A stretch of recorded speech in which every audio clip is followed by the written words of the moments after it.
안녕하세요. 저는 장복순이라고 합니다. 정말 어처구니 없던 제 이야기 좀 들어주세요. 저는 74이에요.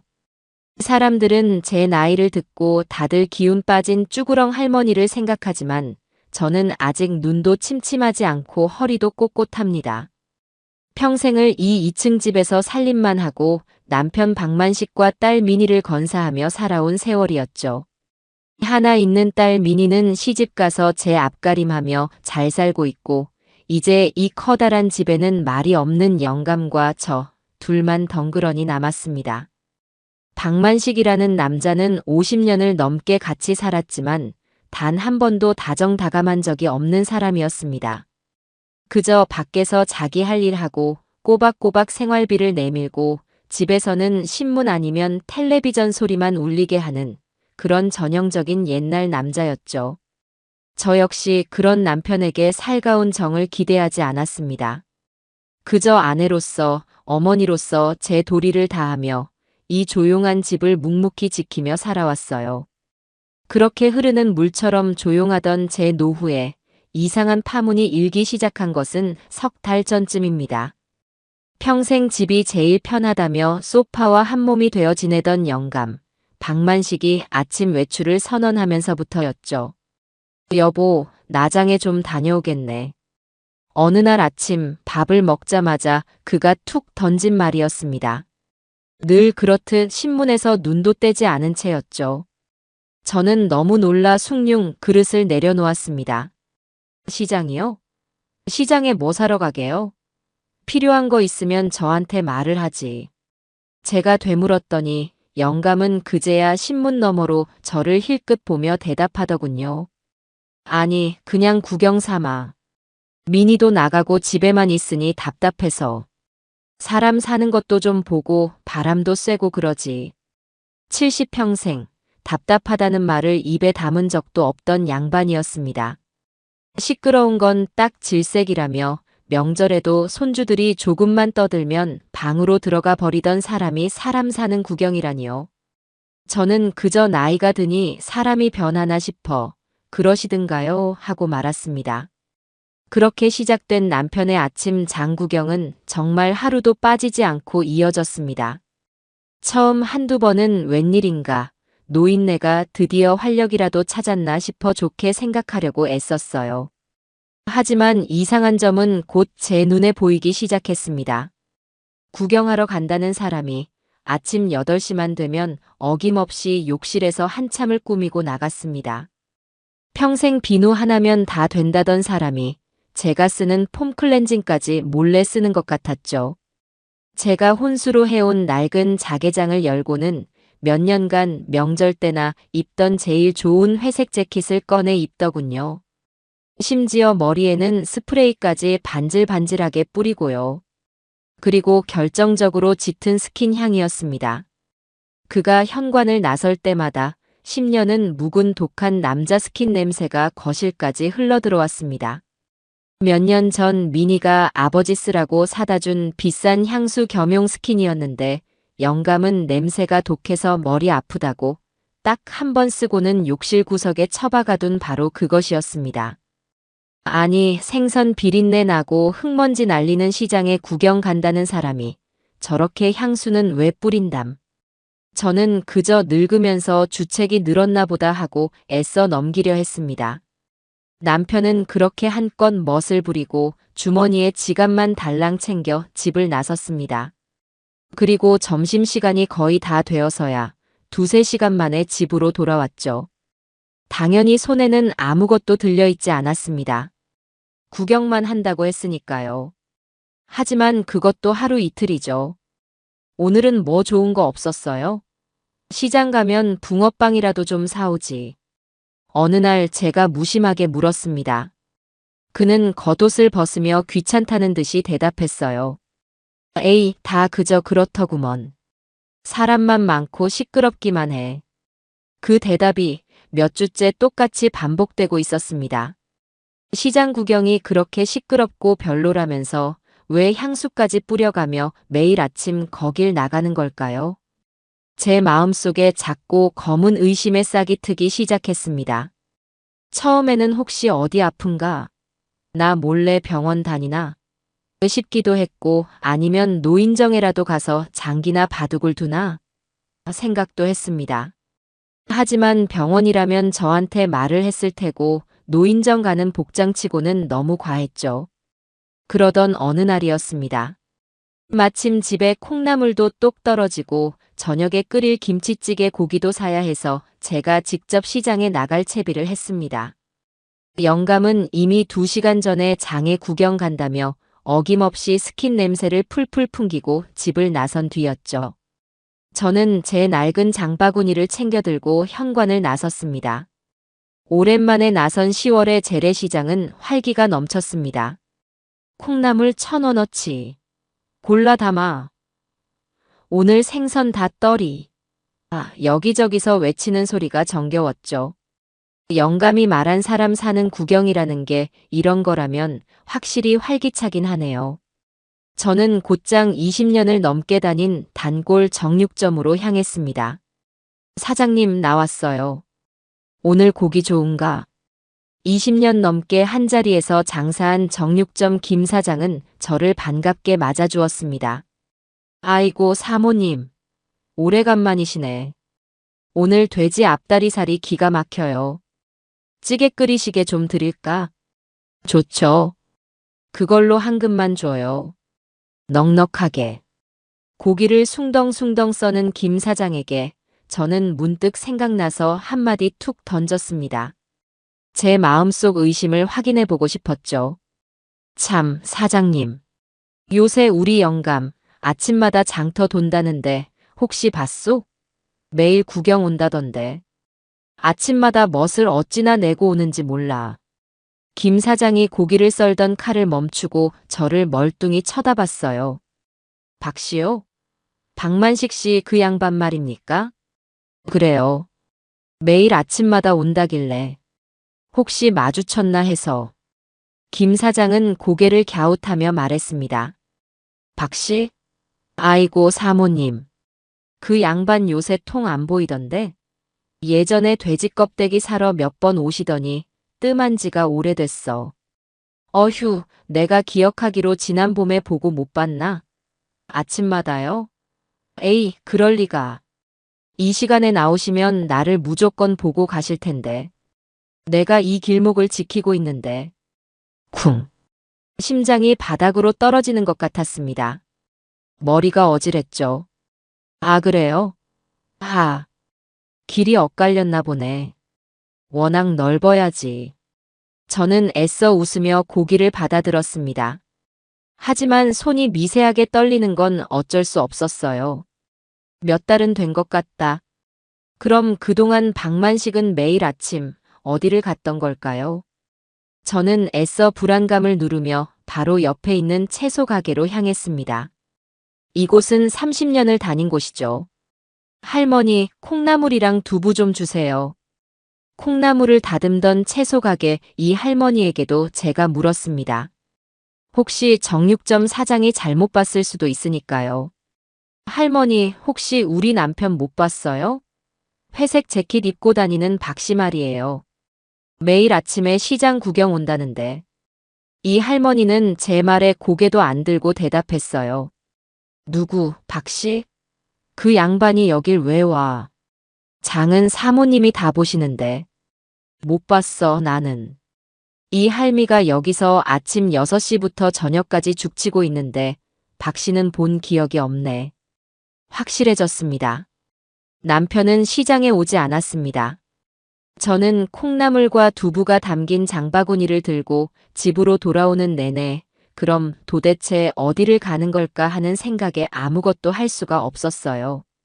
손에 들린 장바구니가 천근만근 무겁게 느껴졌습니다. 그날 저녁 저는 아무 일도 없다는 듯이 저녁을 차렸습니다. 정육점에서 사온 앞다리살로 얼큰하게 김치찌개를 끓였죠. 박만식은 여느 때처럼 텔레비전에서 하는 시끄러운 연속극을 보며 밥을 먹기 시작했습니다. 밥을 한술 뜨던 그가 말했어요. 오, 오늘 찌개 맛있네. 고기 좋은 거 썼구먼. 저는 밥을 깨작거리며 그를 지켜봤습니다. 아침에 풍기던 향수 냄새는 다 날아갔지만 아침에 입고 나간 말쑥한 재킷은 여전히 그대로였죠. 저는 숟가락을 내려놓고 밥상 너머의 남편을 바라봤습니다. 제 심장이 쿵쿵 뛰었습니다. 이제 마지막 확인만 남았습니다. 저는 텔레비전 소리가 잠시 멎는 틈을 타 아주 태연한 목소리로 말했어요. 여보. 응, 왜? 그는 여전히 텔레비전에 눈을 고정한 채였습니다. 오늘 내가 시장에 갔었거든요. 당신 말대로 구경할 것도 많고 좋더군요. 근데 생선 가게에 고등어가 아주 싱싱하고 좋던데. 당신은 못 봤어요? 아침에 구경 갔다면서. 이건 명백한 덫이었습니다. 오늘 생선 가게 좌판은 태풍 때문에 거의 비어 있었거든요. 고등어는커녕 갈치 한 마리도 없었습니다. 정육점 김 사장이 오늘 생선은 다 꽝이야. 꽝이라고 말하는 것까지 들었습니다. 만약 그가 못 봤다거나 생선 쪽은 안 갔다고 하면 100번 양보해서 다른 시장을 갔다고 둘러댈 수도 있겠죠. 하지만 박만식은 찌개를 한 숟갈 더 뜨며 텔레비전 연속극에서 눈을 떼지도 않고 무심하게, 아주 무심하게 대답했습니다. 아, 고등어. 봤지. 실하더구먼. 근데 집에 생선도 있고 해서 그냥 안 샀어. 온몸에 피가 차갑게 식는 기분이었습니다. 이 영감이 지금 내 눈을 보고 거짓말을 하고 있습니다. 그것도 아주 태연하게 1초의 망설임도 없이 말이죠. 저는 마른 침을 삼키고 마지막 확인 사살을 했습니다. 그래요? 나는 채소 가게 쪽만 돌았는데. 그럼 당신은 생선 가게 쪽으로 돌았나 보네요. 그러자 그가 숟가락질을 멈추고는 저를 힐끗 보며 말했습니다. 아니, 난 오늘 채소 쪽만 쭉 돌다 왔지. 생선은 멀리서 보기만 했어. 채소 가게 이 할머니도 당신을 못 봤다고 했는데. 정육점 김 사장도 당신을 못 봤다고 했는데. 이 영감은 자기가 하지도 않은 행동을 같다고 둘러대고 봤다고 거짓말을 하고 있었습니다. 몇 달 동안 매일 아침 나를 속이고 다른 곳을 갔다는 그 끔찍한 진실이 식어버린 밥상머리에서 안개처럼 피어올랐습니다. 50년을 함께 산 남편에 대한 믿음이 산산조각 나는 소리가 들렸습니다. 저는 그 순간 확신했어요. 이 영감 바람이 났구나. 저는 더 이상 묻지 않았어요. 밥상머리에서 엎어버리고 싶은 것을 꾹 참았습니다. 그저 아, 그랬구나 하고 밥을 마저 먹는 척했죠. 영감은 아무것도 모른 채 여전히 텔레비전 속 연속극을 보며 낄낄대고 있었습니다. 저 파렴치한 인간. 제 심장은 얼음장처럼 차가워졌지만 머릿속은 오히려 뜨겁게 달아오르기 시작했습니다. 그날 밤 저는 한숨도 자지 못했습니다. 안방 침대에 나란히 누워 옆에서 들려오는 영감의 코 고는 소리를 들으며 생각했습니다. 어디일까? 도대체 매일 아침 그 향수를 뿌리고 찾아가는 곳이 어디일까? 시장이 아니라면 그는 어디로 가는 걸까요? 50년을 산 남편이지만 저는 그가 어딜 가는지 아는 게 하나도 없었습니다. 그는 늘 알 거 없다는 사람이었고 저는 알려고 하지 않는 아내였으니까요. 내일은 반드시 내 눈으로 확인해야겠다. 날이 밝기 무섭게 저는 영감보다 먼저 일어났습니다. 새벽 5시였죠. 부엌으로 가보리차를 한 주전자 끓였습니다. 손이 떨려서 주전자 뚜껑을 몇 번이나 떨어뜨렸어요. 마음을 가라앉히고 옷장으로 향했습니다.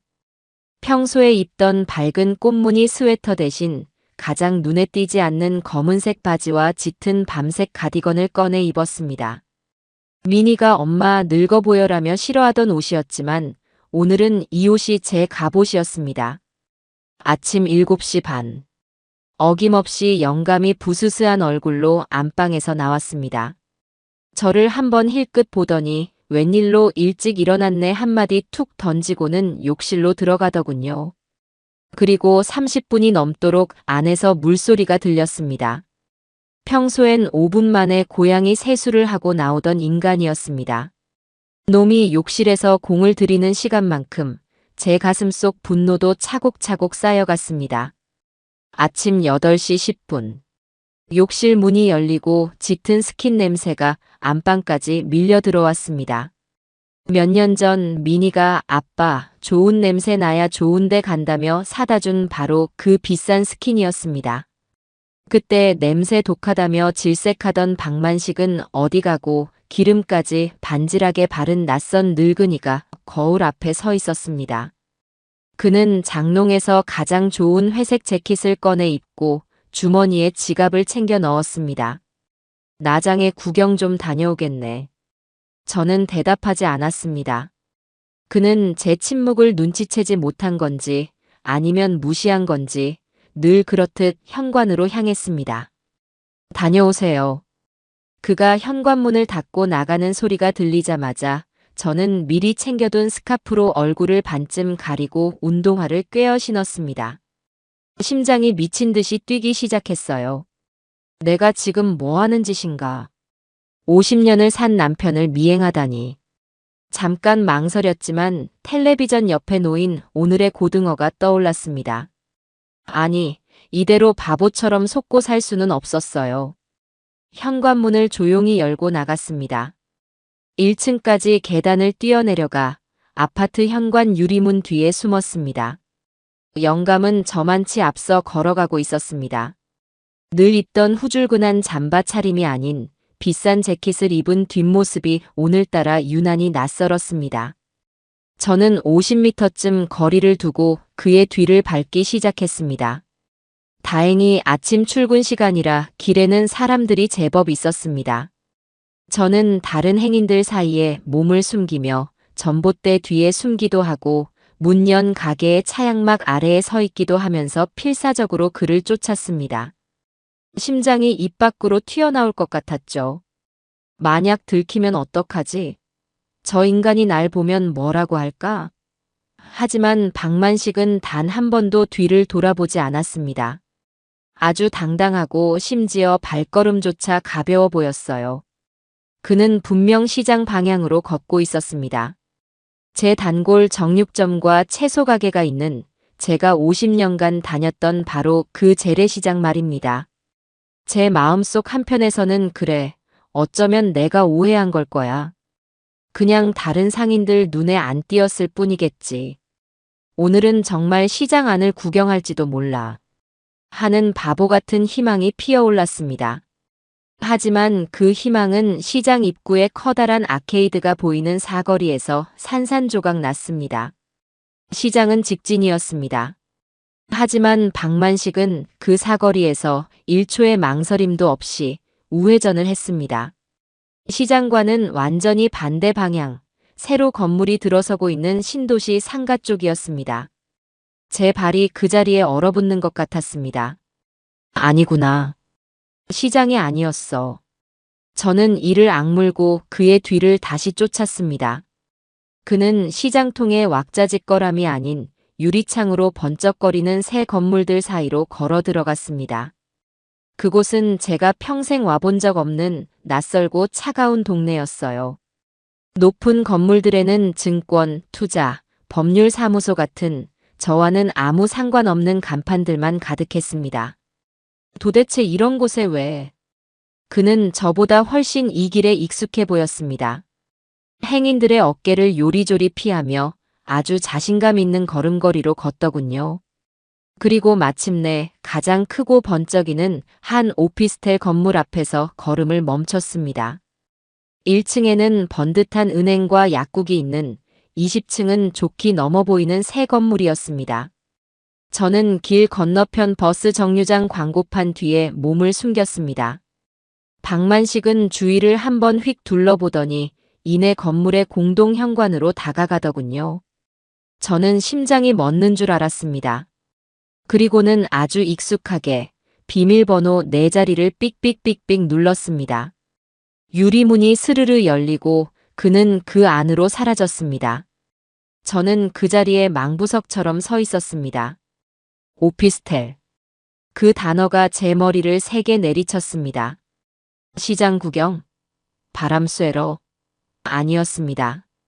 그는 매일 아침 향수를 뿌리고 가장 좋은 옷을 입고 이 오피스텔로 출근을 하고 있었던 겁니다. 도대체 저 안에서 무슨 짓을 하고 있는 걸까요? 노름? 아니면 설마. 저는 차마 다음 상상을 이어갈 수가 없었습니다.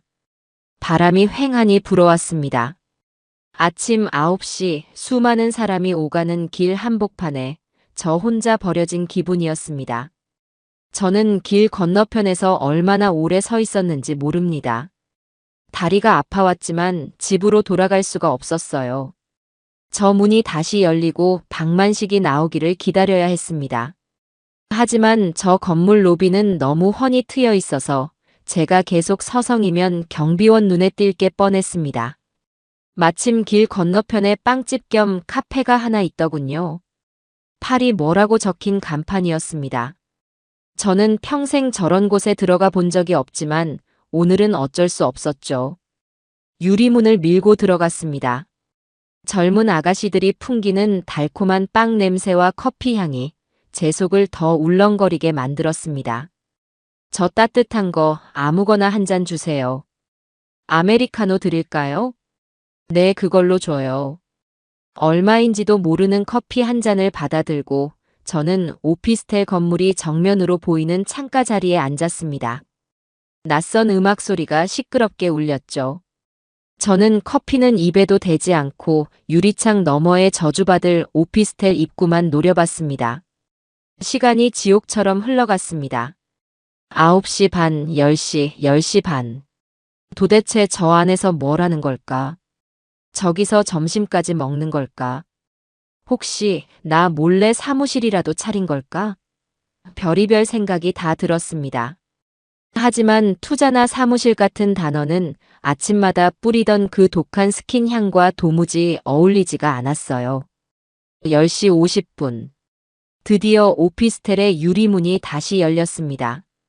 제 심장이 멎는 줄 알았어요. 박만식이었습니다. 그런데 혼자가 아니었습니다. 어떤 여자와 함께였습니다. 50대쯤으로 보이는 아주 화려하고 세련되게 차려입은 여자였습니다. 제 눈에는 보랏빛 코트가 유난히 번쩍거리는 것 같았죠. 그 여자는 박만식의 팔에 자연스럽게 팔짱을 끼고 있었고 두 사람은 뭐가 그리 즐거운지 환하게 웃고 있었습니다. 저는 제 눈을 의심했습니다. 박만식. 50년을 산 내 남편. 그가 저렇게 환하게 웃는 사람이었던가요? 미니가 재롱을 부릴 때도 사위를 처음 봤을 때도 그저 허허 웃기만 하던 양반이었습니다. 그런데 저 여자 옆에서는 20살 청년처럼 입이 찢어져라 웃고 있었습니다. 두 사람은 천천히 인도를 걸어 건물 지하 주차장에서 올라오는 차도 쪽으로 향했습니다. 저는 숨을 죽이고 그들을 지켜봤죠. 그리고 저는 제 인생에서 가장 충격적인 장면을 목격하고야 말았습니다. 길가에 선 박만식이 팔짱을 낀 그 여자에게 뭐라고 속삭이더니 잠깐 기다려요 하는 듯한 손짓을 했습니다. 그리고는 혼자 주차장 쪽으로 뛰어가더군요. 잠시 후 저희 집 차 미니가 사준 은색 세단이 스르르 미끄러져 나왔습니다. 차는 그 여자가 서 있는 곳 바로 앞에 멈췄습니다. 그리고 박만식이 차에서 내렸습니다. 그는 운전석에서 내려 차를 빙 돌아 조수석 문으로 향했습니다. 그리고는 문을 열어주었습니다. 그 보랏빛 코트를 입은 여자는 마치 여왕이라도 되는 것처럼 고개만 까딱하고는 그 자리에 우아하게 올라탔습니다. 박만식은 그녀가 완전히 앉는 것을 확인하고 나서야 문을 닫아주었습니다. 저는 그 자리에 얼어붙었습니다. 50년이었습니다. 제가 50년을 저 인간의 아내로 살았습니다. 비가 억수같이 쏟아지던 날 장바구니를 양손에 들고 끙끙대던 저를 보고도 차 안에서 빨리 안 타고 뭐해? 라고 소리치던 인간이었습니다. 임신한 미니를 뱃속에 품고 낑낑대며 차에 오를 때도 문 한 번 열어준 적이 없는 무심한 인간이었습니다. 그런데 저 년에게는, 저 보랏빛 코트를 입은 년에게는 90도로 허리를 굽히며 차 문을 열어주고 있었습니다. 분노가 머리끝까지 치밀어 올랐습니다. 저는 당장이라도 뛰쳐나가 그녀의 머리채를 잡고 싶었어요. 하지만 제 다리는 바닥에 붙어 떨어지지 않았습니다. 두려움이었을까요? 아니요, 그건 경멸이었습니다. 저 추잡하고 역겨운 늙은이에 대한, 그리고 저런 것도 남편이라고 50년을 살아온 제 자신에 대한 경멸이었습니다. 차는 매끄럽게 제 시야에서 사라졌습니다. 빵집 안에는 여전히 시끄러운 음악과 달콤한 빵 냄새가 진동했습니다. 저는 손에 든 커피잔을 내려다봤습니다. 이미 싸늘하게 식어버린 커피 위로 제 눈물이 뚝뚝 떨어졌습니다. 얼마나 울었는지 모릅니다. 한참을 울고 나니 분노가 다시 치밀어 올랐습니다. 전현이 누군지 알아야겠다. 저는 빵집을 나와 무단횡단을 해서 오피스텔 건물로 뛰어들어갔습니다. 마침 다른 입주민이 들어가길래 문이 닫히기 전에 잽싸게 몸을 밀어 넣었습니다. 로비는 조용하고 차가웠습니다. 저는 곧장 우편함이 모여있는 곳으로 향했습니다. 심장이 다시 뛰기 시작했죠. 아까 박만식이 저 여자와 함께 나온 것을 보면 분명 엘리베이터를 탔을 겁니다. 하지만 몇 호인지 알 수가 없었어요. 우편함을 하나하나 훑어보기 시작했습니다. 김철수, 박영희, 이민호. 대부분 이름이 적혀 있었습니다. 그러다 제 눈이 한 곳에 멈췄습니다. 1504호. 다른 우편함과 달리 이름이 적혀 있지 않았습니다. 비어 있는 걸까요? 아니었습니다. 우편함 투입구에 하얀색 관리비 고지서가 반쯤 뒤 꽂혀 있었습니다. 제 손이 부들부들 떨렸습니다. 주위에 아무도 없는 것을 확인하고 저는 그 고지서를 확 잡아 뺐습니다. 1504호 세대주 귀하. 그리고 그 밑에 선명하게 찍힌 이름이 있었습니다. 오정심. 오정심. 오정심. 저는 그 이름을 미친 사람처럼 중얼거렸습니다. 제 남편이 매일 아침 향수를 뿌리고 달려왔던 곳, 제 평생의 세월을 무참히 짓밟으며 차 문을 열어주던 그 여자의 이름이었습니다. 1504호의 오정심. 저는 그 고지서를 주먹에 꽉 쥔 채 비틀거리며 오피스텔을 빠져나왔습니다. 이제 전쟁이 시작된 겁니다. 집으로 돌아오는 버스 안에서 저는 손에 쥔 오정심 이름 석자가 박힌 고지서를 뚫어져라 쳐다봤습니다. 창밖의 풍경은 눈에 들어오지 않았어요. 머릿속에는 오직 보랏빛 코트를 입고 웃던 그 여자의 얼굴과 비굴하게 차 문을 열어주던 박만식의 뒷모습만 떠다녔습니다. 오정심. 1504호. 집에 도착하자마자 저는 현관문을 잠그고 안방으로 뛰어들어갔습니다. 제 심장은 아까보다 더 세차게 뛰고 있었어요. 이제는 슬픔이나 배신감이 아니었습니다. 그건 확인에 대한 갈망이었습니다. 저것들이 내 돈을 얼마나 빼돌렸는지 내 눈으로 똑똑히 확인해야 했습니다. 저는 안방 장롱 깊숙한 곳, 제 혼수 이불 밑에 숨겨두었던 비단 주머니를 꺼냈습니다. 그 안에는 제 개인 도장과 남편 몰래 모아둔 제 쌈짓돈 통장, 그리고 공동명의 통장이 함께 들어 있었습니다. 손이 떨려서 도장이 잘 잡히지 않았습니다. 저는 겉옷도 벗지 못한 채 통장과 도장, 그리고 제 신분증을 들고 다시 집을 나섰습니다. 아까 그 오피스텔 근처에 있던 은행, 박만식이 그 여자와 함께 차를 타고 사라졌던 그 거리의 은행으로 향했습니다. 은행은 점심시간이 막 지난 때라 한산했습니다. 저는 번호표를 뽑고 억지로 숨을 골랐죠.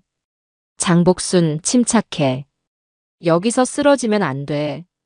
저것들을 잡으려면 정신 차려야 해. 34번 고객님. 창구로 다가가 저는 일부러 아주 차분한 목소리로 말했습니다. 통장 정리를 좀 하려고요. 이 두 개 계좌, 최근 6개월간 거래 내역을 전부 뽑아주세요. 젊은 은행 직원이 제 통장 두 개를 받아들고는 기계에 넣었습니다. 드르륵, 드르륵. 통장이 정리되는 소리가 제 심장을 쪼개는 것 같았습니다. 먼저 제 쌈짓돈 통장이 나왔습니다.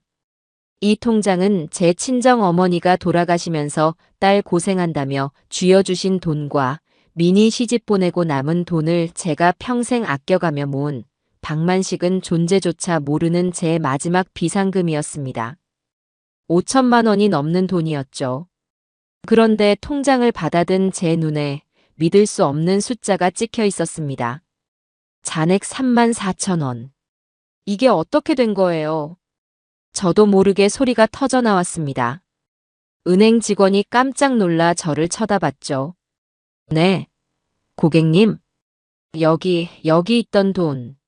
5천만 원이 넘는 내 돈이 다 어디 갔어요? 잠깐만요, 고객님. 진정하시고 내역을 확인해 보겠습니다. 직원이 컴퓨터로 무언가를 한참 두드리더니 조심스럽게 입을 열었습니다. 고객님, 여기 석 달 전부터 매주 금요일마다 500만 원씩 총 10번에 걸쳐 5천만 원이 오정심이라는 분에게 계좌 이체되었는데요. 그리고 마지막에 300만 원이 추가로.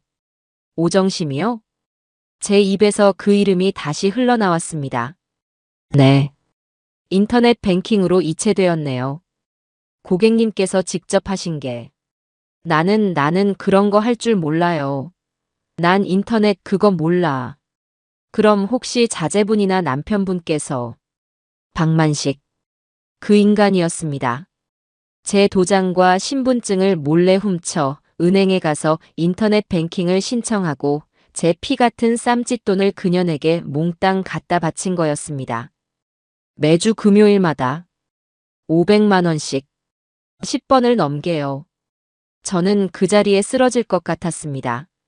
하지만 아직 끝나지 않았습니다. 그럼 이 공동명의 통장은요? 네, 잠시만요. 은행 직원이 이번에는 공동명의 통장 내역을 뽑아주었습니다. 드르륵, 드르륵. 종이가 계속해서 쏟아져 나왔습니다. 한 장, 두 장 무려 5장이 넘는 거래 내역이었습니다. 저는 떨리는 손으로 그 종이들을 받아들었습니다. 오정심 300만 원, 오정심 500만 원, 백화점 720만 원, 가구점 450만 원. 그녀에게 직접 돈을 보낸 것은 물론이고 백화점에서 수백만 원짜리 선물을 긁고 수입 가구점에서 돈을 썼습니다. 이게 다가 아니었습니다. 가장 마지막 장, 가장 최근의 내역에 찍힌 글자가 제 눈을 사로잡았습니다. 대출 실행 1억 5천만 원. 이건 뭐예요? 아, 이건 고객님 댁 아파트를 담보로 주택담보대출 1억 5천만 원이 실행된 내역입니다. 지난주 월요일에요. 지난주 월요일. 박만식이 오늘따라 장터에 사람이 너무 많아 일찍 왔다며 땀을 뻘뻘 흘리던 날이었습니다. 그 인간 시장이 아니라 은행에 가서 우리 집을 담보로 대출을 받고 왔던 겁니다. 그 돈은 어디로 갔죠? 내 대출금은 바로 다음 날 전액 오정심님 계좌로 이체되었네요. 저는 더 이상 아무 말도 할 수 없었습니다. 제 쌈짓돈 5,300, 그리고 집을 담보로 받은 대출 1억 5천. 도합 2억이 넘는 돈이 석 달 만에 그 오정심이라는 년의 통장으로 빨려 들어갔습니다. 박만식, 그 인간이 제 평생을, 제 집을, 제 모든 것을 그녀에게 갖다 바친 거였습니다. 어떻게 집으로 돌아왔는지 기억이 나지 않습니다. 텅 빈 집, 텅 빈 통장. 저는 거실 바닥에 주저앉아 넋을 잃고 있었습니다. 가구점 450만 원. 은행 내역에 찍혀 있던 그 글자가 문득 머리를 스쳤습니다. 가구. 무슨 가구? 저는 홀린 사람처럼 비틀거리며 일어났습니다. 그리고 집안을 천천히 둘러보기 시작했습니다. 늘 그 자리에 있던 것들. 하지만 무언가 비어 있었습니다. 거실 한쪽, 텔레비전 옆자리가 허전했습니다. 아, 안마의자. 미니가 엄마 아빠 허리 아프시다며 큰맘 먹고 사준 500만 원도 넘는 그 비싼 안마의자가 감쪽같이 사라졌습니다. 저는 그동안 왜 그걸 몰랐을까요?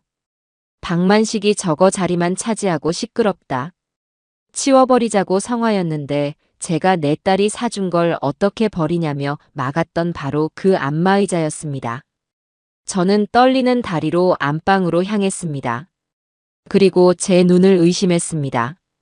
방 한쪽 벽을 차지하고 있던 제 어머니가 돌아가시며 물려주신 제 혼수품이었던 자개장이 있던 자리가 텅 비어 있었습니다. 그 자개장이 있던 곳에는 언제 들어왔는지 모를 싸구려 합한 옷장이 대신 놓여 있었습니다. 이 미친! 저는 서재방으로 달려갔습니다. 그곳에 있던 작은 협탁, 그리고 거실 장식장 위에 있던 제가 아끼던 영국제 고급 찻잔 세트 전부 사라졌습니다. 방만식, 그 인간이 저 몰래 제 집의 살림살이를, 제 추억이 담긴 물건들을, 제 어머니의 유품을 몽땅 훔쳐다 그년의 오피스텔을 꾸며준 거였습니다. 수입 가구점에서 쓴 돈은 아마 저 1504호를 채울 다른 가구들을 샀던 거겠죠. 저는 그 자리에 무너져 내렸습니다. 돈이 아니었습니다. 집이 아니었습니다. 제 인생 전부를 도둑 맞았습니다. 50년간 믿어왔던 남편이라는 존재가 사실은 제 등 뒤에서 칼을 꽂고 제 살림을 빼돌리던 추악한 도둑놈이었습니다. 분노가 치밀어 올라와 숨이 쉬어지지 않았습니다. 저는 바닥을 기어가 전화기 다이얼을 눌렀습니다. 여보세요? 미니야, 미니야. 엄마, 왜 그래? 목소리가 왜 그래? 저는 울부짖었습니다. 미니야, 너희 아버지가. 엄마, 진정하고 말해. 무슨 일이야? 너희 아버지가 전현이랑 바람난 것뿐만 아니라 우리 집, 내 돈, 너가 사준 안마의자, 내 자개장까지 싹 다 훔쳐갔어. 저는 그제야 참았던 울음을 터뜨렸습니다. 74년 평생 그렇게 서럽게 울어본 적이 없었습니다. 전화기 너머로 딸아이의 비명 같은 절규가 들려왔습니다. 전화기 너머로 딸아이의 비명 같은 절규가 들려왔습니다. 엄마, 괜찮아? 거기 가만히 있어. 내가 지금 갈게. 당장 갈게. 저는 멍하니 수화기를 내려놓았습니다. 거실 바닥에 주저앉아 은행에서 뽑아온 그 끔찍한 거래 내역서들을 멍하니 바라봤습니다. 2억 334만 원. 제 쌈짓돈 5천만 원과 이 집을 담보로 한 대출 1억 5천만 원, 그리고 공동통장에서 야금야금 빼간 돈까지. 제 평생이, 제 집이, 제 노후가 종이 몇 장 위에 숫자로 찍혀 처참하게 나뒹굴고 있었습니다. 그리고 그 돈은 전부 오정심이라는 년의 통장으로 흘러들어갔죠. 얼마나 지났을까요? 현관 도어락 비밀번호를 누르는 소리가 미친 듯이 울리고 쿵 하는 소리와 함께 문이 열렸습니다. 엄마, 어디 있어? 민이었습니다. 제 딸이 숨이 턱에 차서 헐레벌떡 거실로 뛰어들어왔습니다. 엄마. 민이는 바닥에 주저앉아 넋을 잃은 저를 보고는 그대로 무너져 내렸습니다. 엄마, 왜 이러고 있어? 딸아이는 울고 있었습니다. 하지만 저는 이상하게 눈물이 나지 않았습니다. 이미 눈물은 아까 빵집에서 다 흘려버린 것 같았어요. 제 가슴 속에는 눈물 대신 차갑고 단단한 돌덩이 같은 분노만이 남아 있었습니다. 민이야, 울지 마라. 제 목소리가 쇳소리처럼 갈라져 나왔습니다. 이거 봐. 저는 손을 뻗어 바닥에 흩뿌려진 은행거래 내역서 중 하나를 집어들었습니다. 딸아이는 울음을 멈추고 떨리는 눈으로 제가 내민 종이를 받아들었습니다. 이체 오정심. 대출 실행 1억 5천. 이게 다 뭐야, 엄마. 내 아버지가 한 짓이다. 저는 천천히, 아주 천천히 오늘 있었던 모든 일을 딸에게 이야기했습니다. 어제 저녁의 고등어 거짓말부터 오늘 아침의 미행, 낯선 오피스텔, 향수 냄새, 그리고 조수석 문을 열어주던 그 비굴한 뒷모습까지. 민희는 제 이야기가 진행될수록 눈물을 그치고 주먹을 꽉 쥐었습니다. 그 아이는 저를 닮아 슬픔이 극에 달하면 분노로 바뀌는 아이였습니다. 그리고 이것도. 저는 딸의 손을 잡고 일으켜 세웠습니다. 그리고 거실의 텅 빈 공간, 안마의자가 사라진 자리를 가리켰습니다. 내가 사준 안마의자 없어졌다. 뭐? 안방으로 가봐라. 미니가 비틀거리며 안방으로 달려갔습니다. 아! 딸아이는 텅 빈 자개장 자리를 보고는 입을 틀어막았습니다. 할머니 유품인데. 내 아버지가 전연의 오피스텔을 꾸며준다고 내 살림을, 내 할머니 유품까지 싹 다 훔쳐갔다. 미니는 그 자리에 서서 부들부들 떨었습니다. 그 인간이 어떻게 할머니 물건까지. 저는 미니에게 다가가 아까 오피스텔에서 훔쳐온 고지서를 내밀었습니다. 이게 그년 이름이다. 1504호 오정심. 미니는 오정심이라는 세 글자를 한참 동안 노려봤습니다. 그러더니 그 아이의 얼굴이 하얗게, 정말 새하얗게 질려버렸습니다. 오정심 50대 보랏빛 코트. 딸아이가 뭔가를 기억해내기라도 한 듯 저를 쳐다보며 중얼거렸습니다. 엄마, 나 그 여자 알아요. 제 심장이 다시 한번 바닥으로 떨어졌습니다. 그게 무슨 말이냐? 내가 그년을 어떻게 알아? 지난 추석 때였어. 미니가 절규하듯 소리쳤습니다. 아빠가 밥 사준다고 너희 사위랑 같이 나오라고 했잖아. 명절인데 왜 집에서 안 먹고 밖에서 먹나 했더니 저는 그날을 기억했습니다. 박만식은 명절 음식 지겹다며 웬일로 비싼 한정식 집을 예약했었죠. 미니가 말을 이었습니다. 그 자리에 어떤 여자를 데리고 나왔어. 아빠가 우리한테 인사해라. 아주 유능한 부동산 투자 전문가시다라고 소개했어. 그 여자가 바로 이 오정심이었어. 아, 하늘이 무너지는 것 같았습니다. 그 인간이 제 딸과 사위가 있는 자리에 감히 그 상간년을 데리고 나왔단 말입니다. 그 여자가 아빠한테 계속 회장님 거리면서 아양을 떨었어. 나는 그때 그냥 아빠가 어디서 사기당하는 줄 알았어. 부동산 전문가라길래 이상한데 투자하나 싶어서 아빠한테 저 여자 조심해라, 사기꾼 같다고 말했단 말이야. 뭐라고 했니? 그랬더니 아빠가 나한테 네가 뭘 아냐고, 평생 살림만 한 네 엄마처럼 무식하게 살지 말라고. 평생 살림만 한 네 엄마처럼 무식하게 살지 말라. 박만식. 그 인간이 제 딸 앞에서 저를 그렇게 모욕했습니다. 저는 피가 거꾸로 솟는 것을 느꼈습니다. 그때 내가 엄마한테 그게 무슨 말이냐고 화를 냈더니 그 오정심이라는 년이 웃으면서 아이고 따님이 효녀시네. 사모님은 복 받으셨어요라고. 그년의 입에서 사모님 소리가 나왔다니. 저는 이가 갈렸습니다. 그녀는 이미 제 존재를 알고 제 딸 앞에서 저를 조롱하고 있었던 겁니다. 엄마. 미니가 제 앞에 무너져 내렸습니다. 내가 그때 그걸 몰랐어. 그게 상간년인 줄도 모르고 내가. 아니다.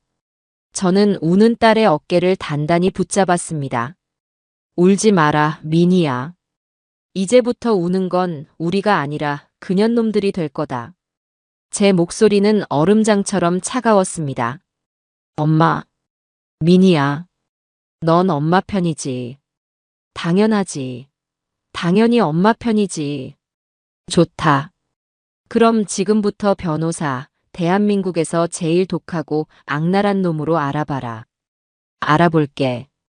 당장. 그리고 이건 전쟁이다. 내 아버지를 상대로 한 내 50년을 건 마지막 전쟁이야.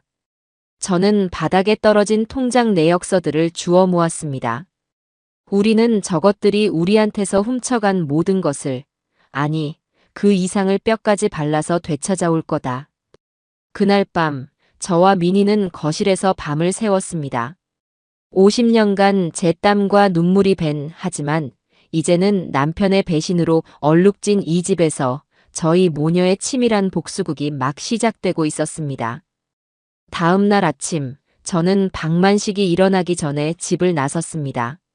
민희가 밤새 수소문에서 예약한 서초동의 한 이혼 전문 변호사를 만나러 가기 위해서였습니다. 방만식은 제가 민희네 집에 김치 갖다 주러 간다고 둘러댔죠. 그는 그래 하면서 어김없이 욕실로 들어가 향수를 뿌릴 준비를 하고 있었습니다. 그 역겨운 뒷모습을 보며 저는 현관문을 닫았습니다.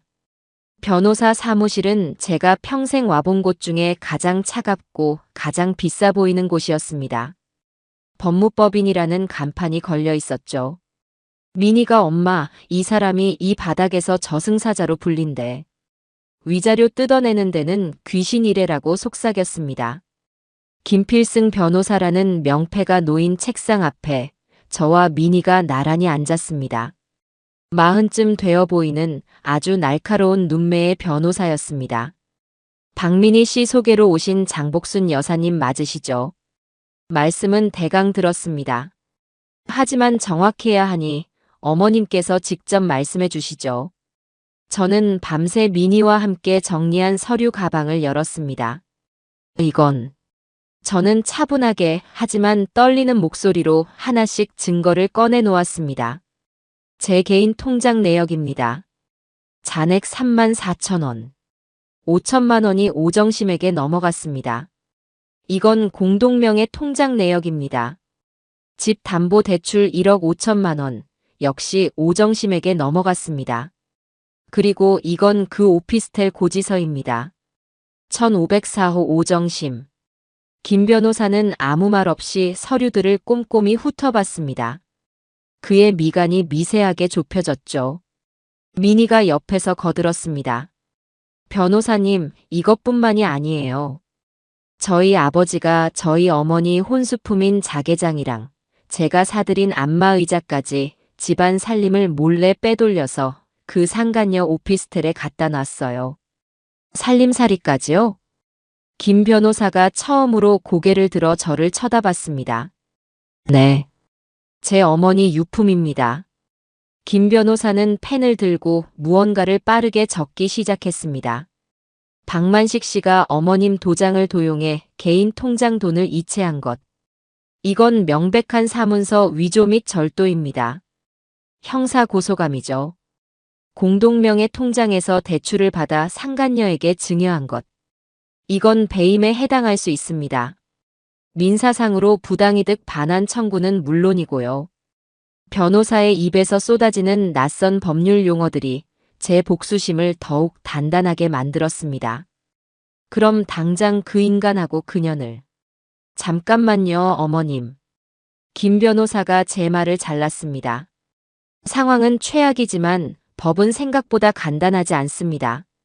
박만식 씨가 증여라고 우기면 골치 아파집니다. 아내가 허락한 돈이다라고 거짓말을 할 수도 있고요. 오정심은 이미 그 돈을 다 빼돌려 숨겼을 가능성이 큽니다. 그럼 어떡하죠? 김 변호사가 날카로운 눈으로 저를 바라봤습니다. 이혼 소송에서 완벽하게 이기고 저 여자에게 넘어간 재산을 전부 되찾아오려면 박만식 씨가 사기의 의도를 가지고 어머님을 속였다는 것을 증명해야 합니다. 그리고 그 사기의 목적이 불륜 관계 유지를 위함이었다는 것을 연결해야 하고요. 그게 무슨 말씀이세요? 쉽게 말해 저 1504호 오피스텔이 단순한 투자처가 아니라 두 사람의 불륜 둥지라는 것을 빼도 박도 못하게 증명해야 합니다. 두 사람이 그 안에서 부적절한 관계를 맺고 있다는 결정적 증거가 필요합니다. 그리고 어머님 물건, 그 자개장과 안마의자가 확실하게 그 불륜의 장소에 있다는 물증도 필요하고요. 사진 말씀이십니까? 사진 혹은 영상이면 더 좋죠. 그 증거만 있다면 박만식 씨는 유책 배우자가 되어 재산 분할에서 빈손으로 쫓겨나게 할 수 있습니다. 오정심에게는 상간녀 위자료는 물론 공동 불법 행위로 인한 재산 환수까지 청구할 수 있습니다. 저와 민희는 서로를 쳐다봤습니다. 1504호. 그 철옹성 같은 곳에 어떻게 들어간단 말입니까? 변호사님, 거긴 비밀번호를 누르고 들어가는 곳입니다. 저희가 어떻게? 김 변호사가 의미심장한 미소를 지었습니다. 어머님, 미니 씨. 두 분이 직접 들어가시면 그건 주거 침입이 됩니다. 그럼 오히려 역고소를 당해요. 그럼. 하지만 합법적인 방법으로 증거를 수집하는 전문가는 따로 있죠. 그는 명함 한 장을 꺼내 미니에게 건넸습니다. S라인 기획이라는 겉보기엔 평범한 이름이었습니다. 제 대학 후배가 하는 심부름 센터입니다. 흔히 말하는 탐정이죠. 불법적인 일은 안 하지만 기술이 아주 좋습니다.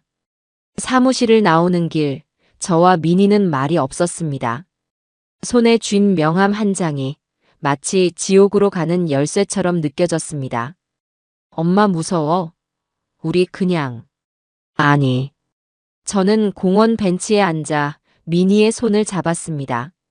무섭지 않다.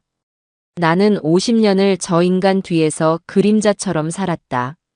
하지만 내 남은 인생까지 저런 도둑놈들한테 뺏길 수는 없어. 그런데 어떻게 들어가지? 그 전문가라는 사람도 문이 잠겨 있는데 맘대로 들어갈 수는 없지 않니? 저와 미니는 머리를 맞대고 고민했습니다. 경찰에 신고할까?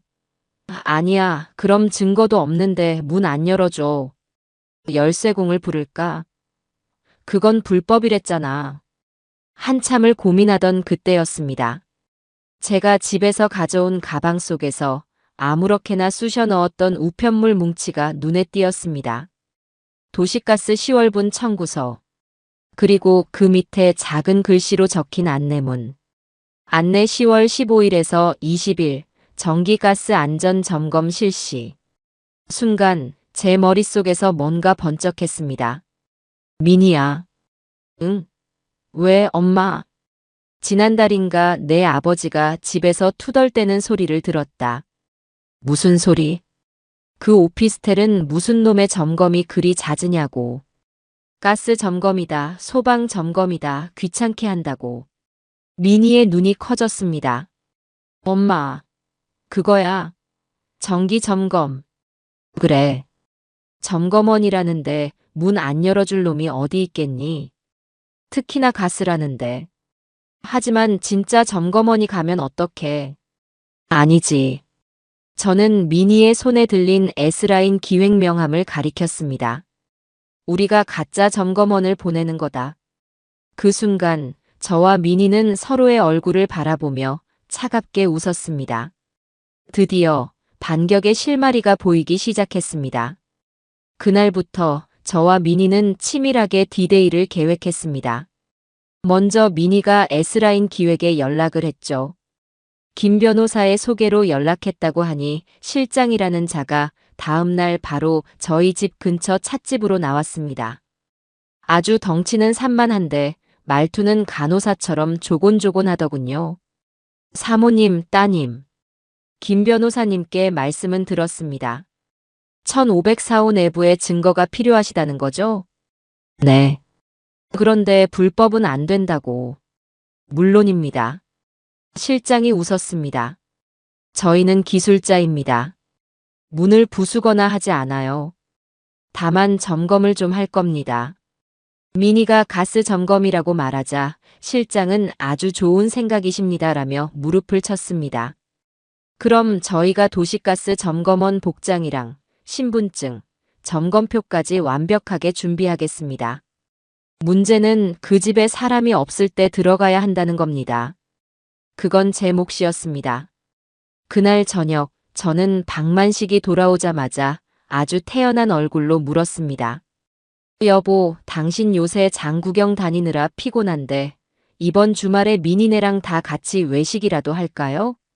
당신 좋아하는 갈비집으로. 저는 일부러 미니네를 꺼냈습니다. 상간년이랑 놀아나느라 딸 자식은 까맣게 잊었을 테니 찔리라고 한 말이었죠.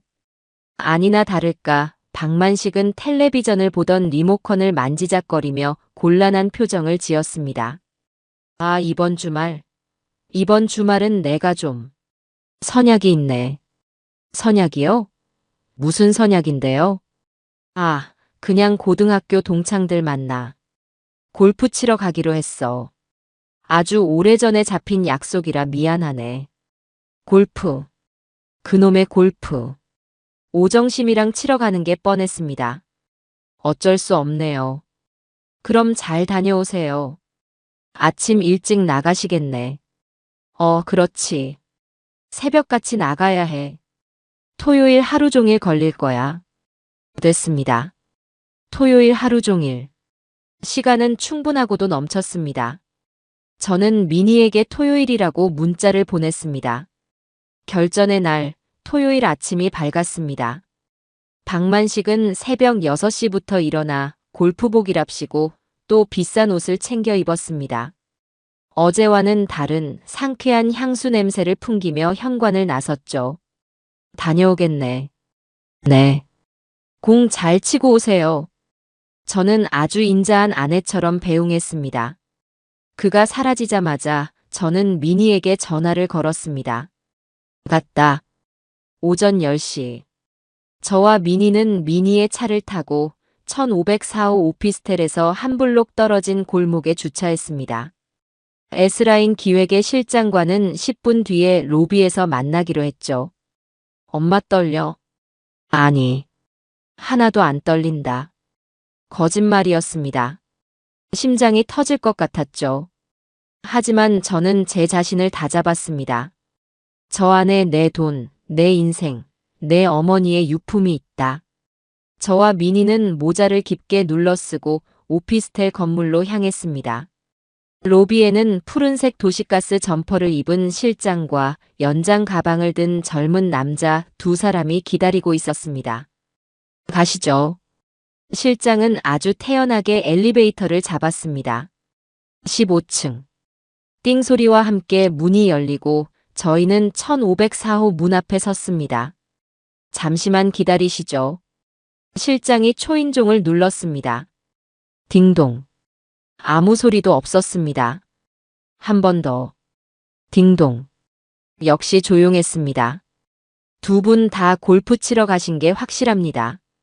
실장이 씩 웃더니 연장 가방을 든 젊은 남자에게 눈짓했습니다. 남자는 가방에서 작은 쇠붙이 몇 개를 꺼내더니 1504호의 최신식 도어락 앞에 쪼그려 앉았습니다. 저는 그저 침만 삼켰죠. 딸칵, 틱틱.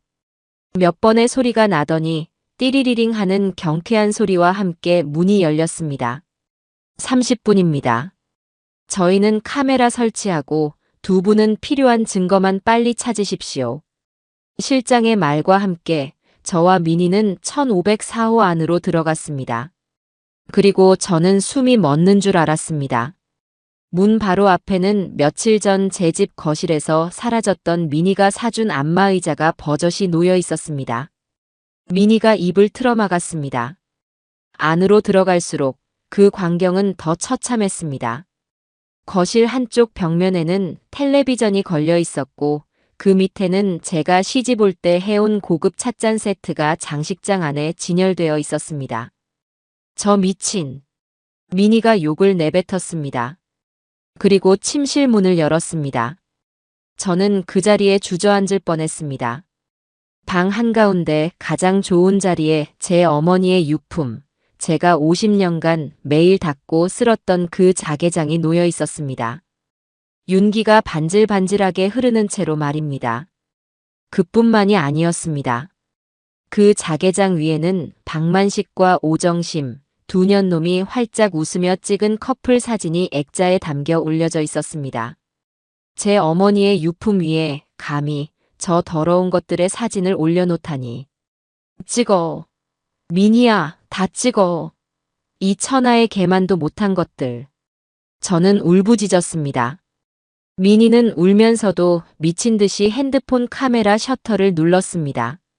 안마의자 찍었어. 찻잔도. 자개장이랑 저 사진도. 그때 실장이 침실로 들어왔습니다. 사모님, 침대 위 천장에 하나, 거실 텔레비전 위에 하나.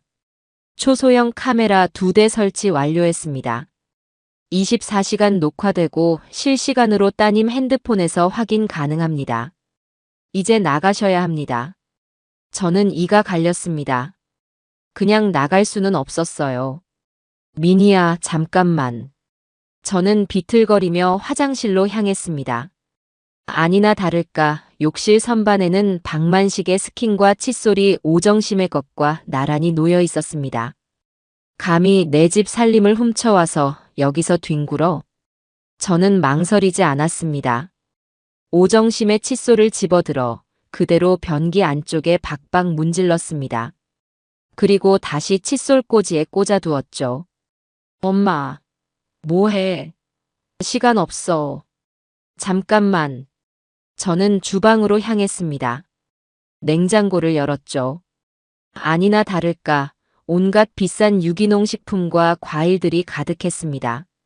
박만식이 제게는 돈 아깝다며 한 번도 사준 적 없는 것들이었죠. 싱크대 위에는 값비싼 엑스트라 버진 올리브 오일 병이 있었습니다. 저는 주머니에서 아침에 몰래 챙겨온 작은 병을 꺼냈습니다. 까나리 액젓 원액이었습니다. 저는 그 올리브 오일 병마개를 열고 까나리 액젓을 아낌없이 부어 넣었습니다. 색깔이 비슷해서 전혀는 절대 눈치채지 못할 겁니다. 그리고 마지막. 침실 화장대로 향했습니다. 그년이 쓰는 비싼 영양 크림이 보였습니다. 뚜껑을 열었죠. 저는 가방 깊숙한 곳에서 아주 작은 비닐봉지를 꺼냈습니다. 저희 집에서 가장 매운 베트남 땡초 고춧가루를 빻아온 것이었습니다. 저는 그 고춧가루를 영양크림에 쏟아붓고 면봉으로 아주 정성스럽게 색이 티나지 않도록 섞어주었습니다. 사모님, 진짜 가셔야 합니다. 실장의 다급한 목소리가 들렸습니다. 다 됐습니다. 갑시다. 저는 아무 일도 없었다는 듯 화장대 앞을 떠났습니다. 저와 미니는 1504호를 빠져나왔습니다. 딸칵. 문이 다시 잠겼습니다. 엘리베이터를 타고 내려오는 내내 제 심장은 이상하리만치 차분했습니다. 이제 덫은 놓였습니다. 저 더러운 쥐 2마리가 둥지로 돌아와 제 선물을 받고 제 카메라 앞에서 뒹굴기만 기다리면 되었습니다. 그날 1504호 오피스텔에서 나온 저와 미니는 곧장 미니네 집으로 향했습니다. 박만식이 골프를 치고 돌아올 제 집으로 돌아가 그 역겨운 인간의 얼굴을 마주할 자신이 없었어요. 미니는 저를 자기 집 안방에 모셔다 놓고 노트북 컴퓨터를 켰습니다. 엄마, 보여? 노트북 화면에는 낯선 천장과 낯선 거실이 흑백처럼 비치고 있었습니다. 1504호. 저희가 방금 전까지 있었던 제 살림살이가 도둑맞아 전시되어 있던 바로 그곳이었습니다. 실장이라는 사람이 말한 대로 카메라 2대가 완벽하게 작동하고 있었죠. 엄마, 보인다. 저와 미니는 숨을 죽인 채 텅 빈 화면만 바라봤습니다. 아무도 없는 둥지. 하지만 곧 저곳으로 2마리의 더러운 짐승이 돌아올 것을 알고 있었습니다. 시간이 지옥처럼 흘러갔습니다. 토요일 오후. 미니가 엄마 저녁이라도 시켜 먹자며 억지로 죽을 시켰지만 숟가락이 입으로 가질 않았습니다. 텔레비전 소리도 바깥의 차 소리도 아무것도 귀에 들어오지 않았어요. 오직 노트북에서 작게 들리는 텅 빈 방의 지지직하는 잡음만이 제 모든 신경을 사로잡았습니다. 언제 올까? 혹시 카메라를 발견하면 어떡하지? 내가 변기에 묻혀놓은 칫솔은? 고춧가루를 섞은 크림은? 제 심장은 불안감으로 터질 것 같았지만 동시에 한편으로는 잔인한 기대감으로 부풀어 올랐습니다. 제가 50년간 감춰왔던 저 자신도 몰랐던 아기가 스멀스멀 피어오르는 기분이었습니다. 저녁 8시가 넘었을 때였습니다. 삑삑삑삑 띠리리링. 노트북 스피커에서 그토록 기다리던 현관 도어락 소리가 들렸습니다. 저와 미니는 동시에 화면 앞으로 달려들었습니다. 왔다. 현관 쪽에서 남녀의 목소리가 들렸습니다. 아이고, 피곤해 죽겠네. 박만식의 목소리였습니다. 그러게. 누가 그렇게 공에 목숨 걸랬나, 박 회장님. 오정심, 그년의 목소리였습니다. 잠시 후 두 인간이 거실 카메라의 시야 안으로 들어왔습니다. 비싼 골프 옷을 입은 채 서로에게 기대어 널브러지듯 소파에 앉더군요. 그 소파 미니가 결혼할 때 제게 엄마 편히 앉으라며 사준 저희 집 거실에 있던 바로 그 소파였습니다. 아, 그래도 오늘 공 잘 맞아서 기분 좋네. 박만식이 오정심의 어깨를 감싸 안았습니다. 어유, 회장님만 잘 맞으면 뭐해. 나는 오늘 아주 죽 썼는데. 허허. 그래서 내가 저녁 근사한 거 사준다고 했잖아. 됐어요. 집에서 그냥 시켜 먹어요. 나 씻고 나올 테니 뭐 좀 시켜놔요. 나 샐러드 먹고 싶다. 샐러드? 알았어. 비싼 걸로 시켜줄게. 오정심이 침실로 사라졌습니다. 잠시 후 박만식은 냉장고에서 맥주를 꺼내 마시며 텔레비전을 켰습니다. 제 집에서와 똑같은 모습이었죠. 그리고 잠시 후 침실 쪽에서 악 하는 짧은 비명이 들렸습니다. 저와 미니는 서로를 쳐다봤습니다. 뭐지? 박만식이 놀라 침실로 뛰어들어갔습니다. 왜 그래? 정심씨.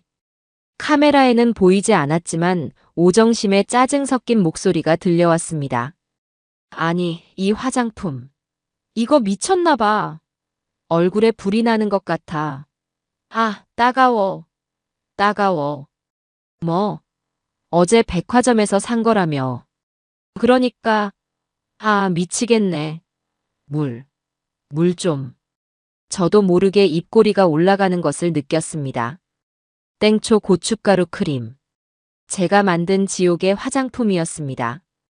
효과가 아주 좋았나 봅니다. 엄마 독하다 진짜. 미니가 혀를 내둘렀습니다. 한바탕 난리가 지나고 오정심은 퉁퉁 부은 얼굴로 거실에 다시 나타났습니다. 샐러드가 배달되었나 봅니다. 아, 진짜 재수 없어. 비싼 화장품 다 버렸네. 이게 다 박 회장님 탓이야. 이상한 거 사와서.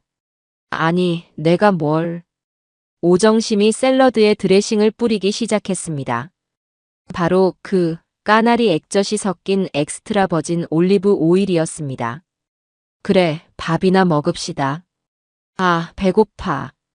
오정심이 샐러드를 한 젓가락 듬뿍 집어 입에 넣었습니다. 그리고 3초간 정적이 흘렀습니다. 푹. 오정심이 입안의 모든 것을 거실 바닥에 뿜어냈습니다. 왜? 이게 무슨 맛이야? 왜? 썩었잖아. 왜 그래? 당신도 먹어봐. 이거 똥물 냄새나. 으악. 퇴. 박만식도 한 입 먹더니 얼굴이 하얘졌습니다. 이거 상했네. 올리브 오일이 상했나? 아, 진짜 재수 없는 날이네. 화장품에 밥까지. 오정심은 샐러드 그릇을 싱크대에 던져버리더군요. 저와 미니는 노트북을 붙잡고 소리도 못 내고 웃었습니다. 50년 묵은 체증이 다 내려가는 기분이었습니다. 꼴 좋다 이년아. 한바탕 소동이 끝나고 두 년놈은 결국 중국 음식을 시켜 먹었습니다.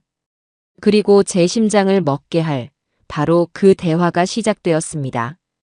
두 사람은 제 소파에 앉아 맥주를 마시고 있었습니다. 오정심이 칭얼거리더군요. 아, 박 회장님. 나 언제까지 이렇게 남의 집 같은 1504호에 숨어 살아요? 나도 이제 내 집에서 당신이랑 편하게 살고 싶단 말이야. 남의 집이라니. 그 안에 있는 게 다 내 물건인데.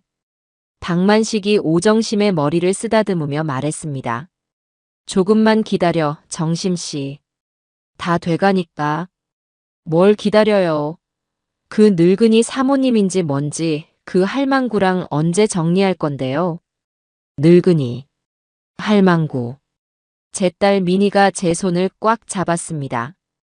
박만식이, 제 남편이 아주 경멸적이라는 듯이 코웃음을 쳤습니다. 복순이? 걱정 마.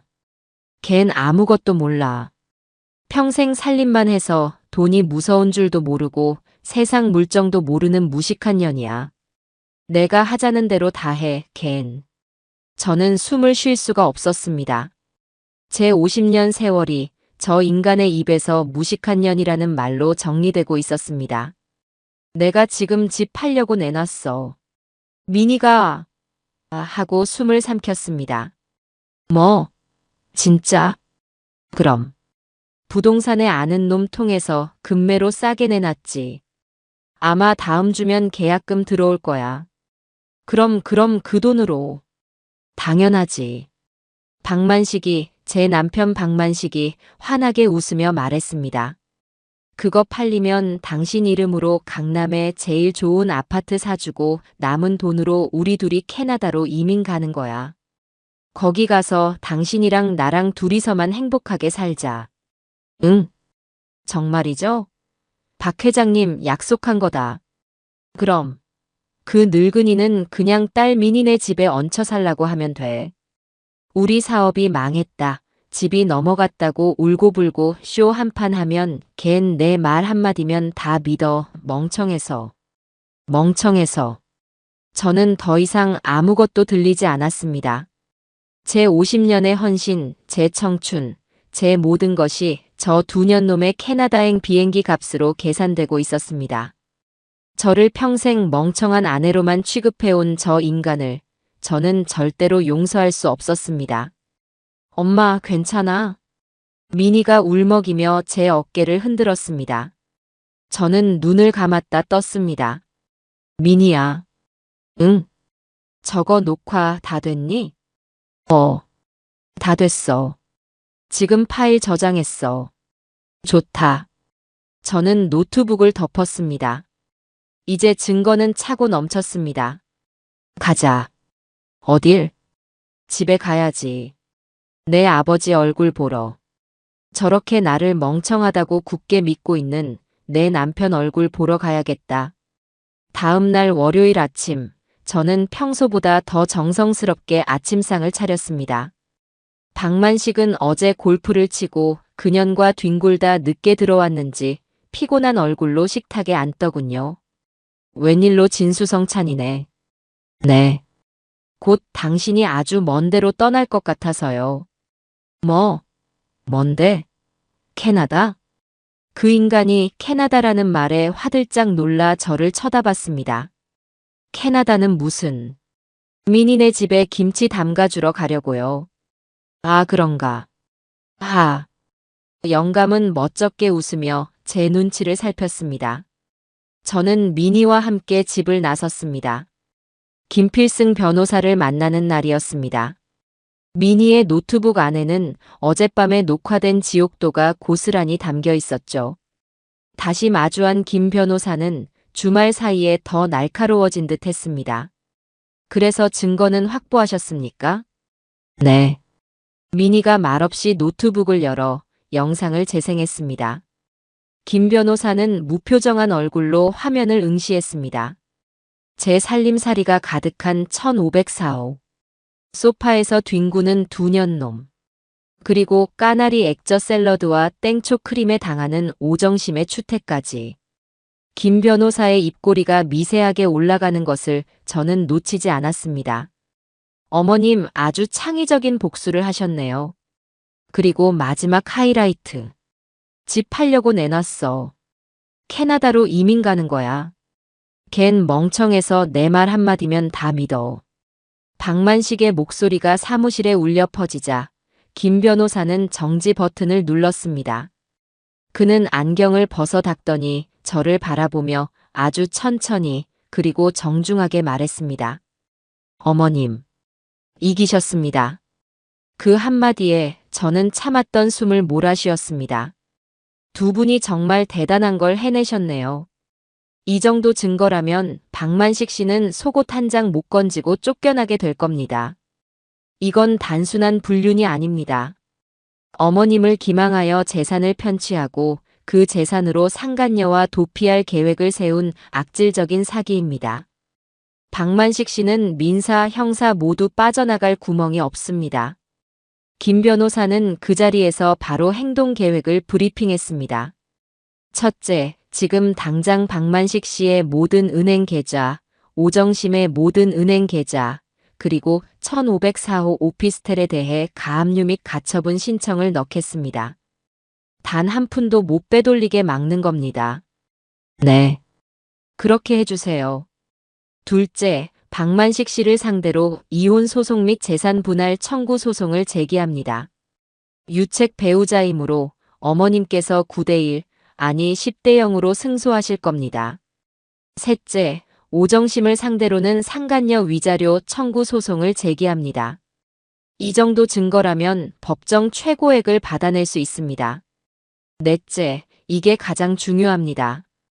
박만식과 오정심을 공동 불법 행위자로 묶어 두 사람이 편취한 2억 원이 넘는 금액 전부에 대한 부당이득 반환 청구 소송을 동시에 진행합니다.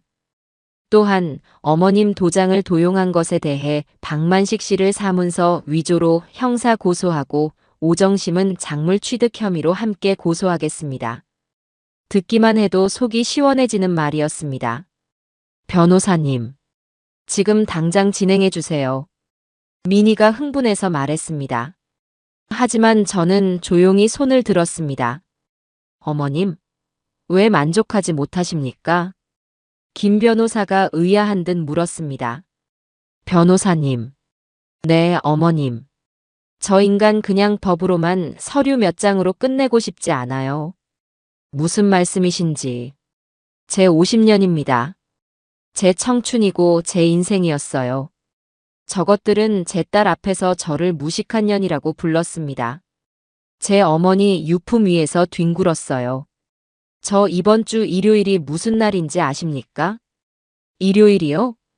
저와 그 인간의 결혼 50주년입니다. 금혼식이죠. 그 말에 미니와 김 변호사는 숨을 삼켰습니다. 변호사님이 말씀하신 그 모든 소송 가압류부터 형사 고소까지 전부 그날 이후에 들어가 주세요. 월요일 아침에요. 엄마, 무슨 생각이야? 그 사이에 저 인간들이 도망가면 어떡해? 도망 못 간다. 저는 단호하게 말했습니다. 지금 집 팔려고 내놨다고 했지. 계약금 받아야 해서, 그리고 그년이랑 캐나다 갈 준비하느라 적어도 이번 주말까지는 꼼짝없이 여기 있을 거다. 어머님, 위험할 수 있습니다. 괜찮습니다. 변호사님, 저는 법의 심판 이전에 장복순의 심판을 먼저 내리고 싶습니다. 저는 제 마지막 만찬을 준비할 겁니다. 김 변호사는 제 눈을 한참 동안 바라보더니 이내 고개를 끄덕였습니다. 알겠습니다. 어머님의 뜻대로 하죠. 모든 서류는 이번 주 금요일까지 완벽하게 준비해두고 월요일 아침 9시 정각에 일제히 접수하겠습니다. 고맙습니다. 엄마, 도대체 무슨 생각이야? 사무실을 나오자 미니가 불안한 듯 물었습니다. 저는 50년 만에 처음으로 아주 잔인하고도 통쾌한 미소를 지었습니다. 미니야. 응. 집에 가서 너가 아는 데 중에 제일 비싼 한우갈비 10근만 사와라. 갈비? 그리고 김서방도 일요일 저녁에 우리 집으로 오라고 해. 엄마, 내 아버지의 마지막 만찬이다. 가장 화려하게 차려줘야지. 안 그러니? 그날부터 일요일까지 제정신이 아니었습니다. 하지만 그건 슬픔이나 절망 때문이 아니었어요. 저는 마치 아주 중요한 연극의 주인공이 된 것처럼 치밀하고 완벽하게 제 50주년 기념일을 준비했습니다. 미니가 최고급 한우 갈비를 사왔습니다. 저는 그걸 찬물에 담가 핏물을 빼고 배와 양파를 갈아 넣어 최고의 양념을 만들었습니다. 제 50년 주부 인생의 모든 내공을 쏟아부었죠.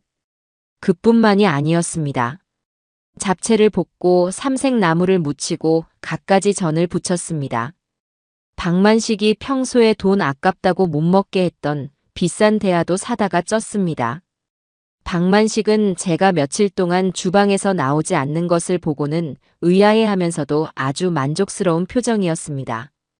아이고, 웬일이야. 우리 마누라가 드디어 정신을 차렸나.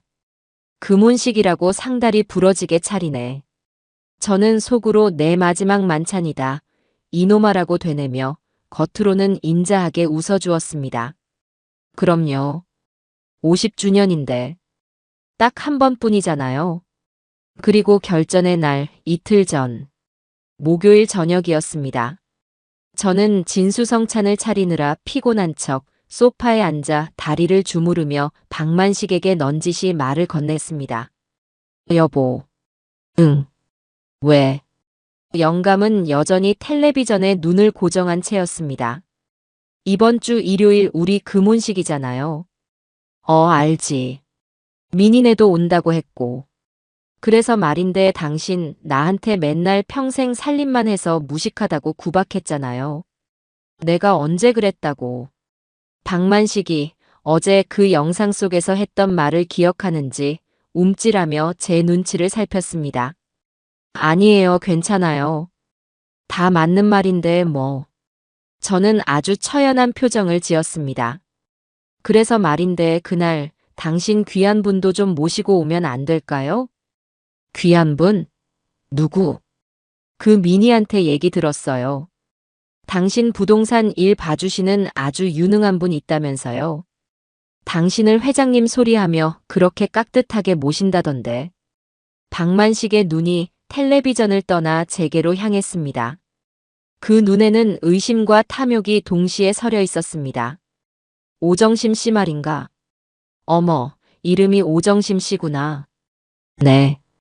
그분요. 당신 사업 파트너인데 우리 50주년에 밥 한 끼 대접하고 싶어서요. 내가 평생 당신 기 한 번 못 세워줬는데 이런 날이라도 당신 귀한 손님 모셔서 당신 체면 좀 세워드리고 싶네요. 제 완벽한 연기에 박만식은 완전히 속아 넘어갔습니다. 그의 얼굴에 이 멍청한 년 드디어 쓸모가 있군 하는 표정이 스쳐 지나갔습니다. 허허. 그럴까? 오 여사가 아주 바쁜 사람이라 올지 모르겠네. 바빠도 오라고 하세요. 저는 그의 손을 잡았습니다. 아내가 장복순이가 꼭 좀 뵙고 싶다고 꼭이요.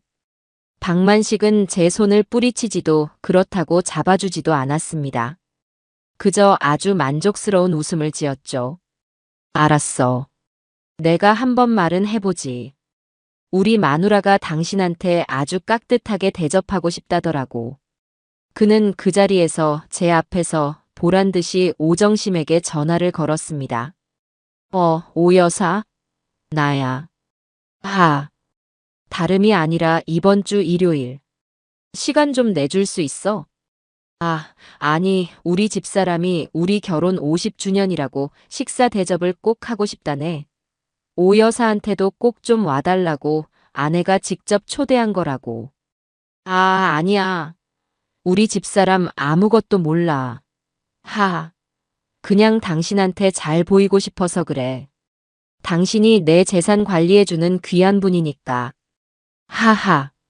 저는 주방으로 돌아가는 척하며 그 통화를 모두 들었습니다.